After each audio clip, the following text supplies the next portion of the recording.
ஒரு பொடி அரைக்க போகிறோம். அந்த பொடி எப்படி அரைக்கிறதுன்னு பார்க்கலாம். 10 காஞ்ச மிளகா, 2 டீஸ்பூன் தனியா, 1.5 டீஸ்பூன் கடலைப்பருப்பு, 1.5 டீஸ்பூன் உளுத்தம்பருப்பு, இது எல்லாத்தையுமே நம்ம ட்ரை ரோஸ்ட் பண்ணி எடுத்துக்கலாம். வதங்கியாச்சு. ஒரு மிக்சர் ஜாரில் போட்டு அரைச்சிக்கலாங்க. இப்போ நான் இதை மிக்சர் ஜாரில் போட்டிருக்கேன்.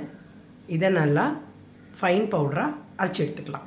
ஒரு 3 டீஸ்பூன் எண்ணெய், கடுகு 1 டீஸ்பூன், இங்கே ஒரு பச்சை மிளகா, கருவேப்பிலை வச்சுருக்கேன், எடுத்துக்கலாம்.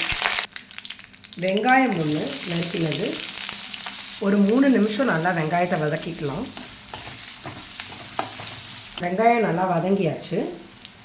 ஒரு தக்காளி கட் பண்ணி வச்சுருக்கேன், அதையும் சேர்த்து வச்சு இந்த வெங்காயமும் தக்காளியும் நல்லா மஷியாக வதங்குற வரைக்கும் நம்ம வதக்கி எடுத்துக்கலாம்.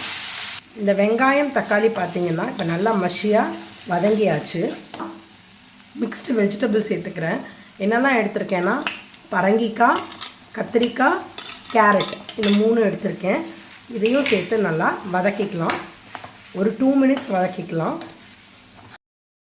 காய் நல்லா வதங்கிட்டு ஒரு 1/2 டம்ளர் தண்ணி சேர்த்துக்கலாம்.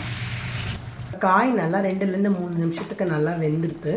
இந்த ஸ்டேஜில் நான் ஒரு சின்ன நெல்லிக்காய் சைஸ் புளியை திக்காக கரைச்சி வச்சுருக்கேன், அதையும் சேர்த்துக்கலாம். புளி தண்ணி நல்லா கொதித்து வாசனை போனவுடனே நம்ம வெந்து வச்சுருக்கிற பைத்தம்பருப்பையும் சேர்த்து இறக்கினா கொச்சு ரெடி. இப்போ பாருங்கள், இந்த கொஜ்ஜு நல்லா கொதிச்சுன்னு இருக்குது. மஞ்சப்பொடி 1 டீஸ்பூன் போட்டுக்கலாம். கொஜ்ஜுக்கு தேவையான அளவு உப்பு. கொச்சோட காயெல்லாம் நல்லா வெந்துடுத்து. பொடி அரைக்கிறதுக்கு வதக்கினோம் இல்லையா, அதை நான் பொடியாக அரைச்சி வச்சுட்டுருக்கேன், அதையும் சேர்த்துக்கலாம். அடுப்பை சிம்மில் வச்சுட்டு சேர்த்துக்கலாம். ஏன்னா உளுத்தம்பருப்பு போட்டிருக்கிறதுனால கொஞ்சம் கட்டி கட்டி ஆகிடும். ஸோ கடகடன்னு மிக்ஸ் பண்ணிவிடுவோம். ஒரு 1/2 டீஸ்பூன் பெருங்காயம் சேர்த்துட்டுருக்கேன். 2 நிமிஷம் நல்லா கொதிச்செடுத்து நான் பைத்தம்பருப்பு 1 கப் வெந்து வச்சுருக்கேன், அதையும் சேர்த்துக்கலாம்.